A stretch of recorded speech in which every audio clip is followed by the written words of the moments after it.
نے سخاوت کی، عبادت کی، ریاضت کی، قرآن پڑھا، تلاوت کی، درگزر کیا، پیار کیا۔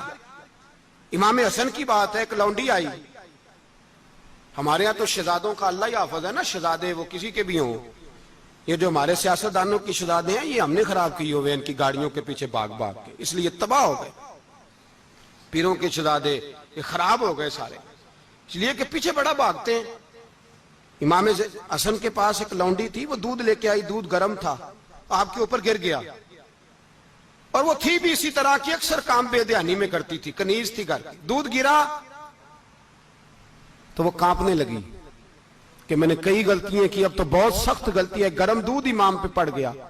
تو امام صاحب نے تلاوت شروع کر دی، امام حسن نے، والکاظمین الغیظ والعافین عن الناس واللہ یحب المحسنین، فرمایا جو غصہ پی جائیں اور لوگوں کو معافی دے، ان سے تو اللہ محبت فرماتا ہے، ان سے تو اللہ پیار کرتا ہے۔ امام صاحب نے اس لونڈی کو فرمایا جا تو اللہ کی رضا کے لیے آزاد ہے، جا تو آزاد ہے، اب تو لونڈی نہیں۔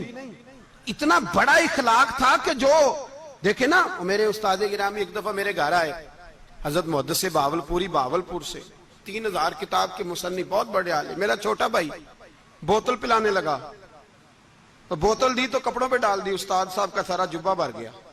کہنے لگے جزاک اللہ، بارک اللہ، اللہ مزید فزید، اللہ علم دے، فضل دے۔ تو میں نے کان میں کہا، میں کہ استاد جی انہیاں دعاواں دینیاں سنتے، میں آپ روڑ چھڑ دا۔ اس نے کیوں یہ کیا ہے، مگر اتنی دعائیں دینی تھی تو میں ڈال دیتا آپ کے کپڑوں پہ پانی شربت، آپ نے اتنی دعائیں دے دی۔ بزرگ جلال کا مزاج نہیں، وہ شہزادے ہوتے ہیں جن کی طبیعت پہ ناگوار گزرتا ہے کہ یہ کیسے ہوگا۔ یوں امام حسین، امام حسن نے کسی جگہ بھی شہزادے بن کے وقت نہیں گزارا، اور میرے نبی پاک نے بھی انہیں شہزادے نہیں بنایا۔ ہم سب کے بچے شہزادے ہیں، جتنے بھی ہم ہیں نا۔ میرا بچہ جی منہ سے بات نکالتا ہے تو میں پوری کر دیتا ہوں، پھر بھی نافرمان ہے۔ میں نے کہا اسی لیے نافرمان ہے، اگر آدھی پوری کرتے اور آدھی نہ کرتے تو اسے پتا ہوتا کہ کہیں صبر بھی کرنا ہے۔ ہمارا بچہ روٹی نہ پکے تو گھر میں ٹی وی بھی توڑ دیتا ہے، اس کی اماں کھانا ٹائم پہ نہ پکائے تو برتن توڑتا ہے۔ کیوں؟ ہم نے اس کی عادتیں خراب کی ہیں۔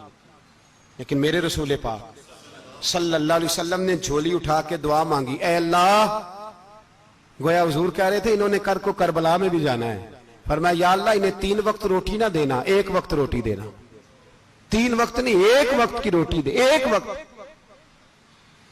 وقت کا کھانا دے۔ اور نبی پاک نے ٹریننگ گھر کے اندر کرائی تھی، اندر حضرت فاطمہ نے ٹریننگ کرائی تھی۔ لوگ کہتے ہیں 3 دن امام حسین پیاسے رہے، بھوکے رہے، تو میں نے کہا ٹریننگ تھی ان کی اماں کی۔ توجہ ہے میری بات پر؟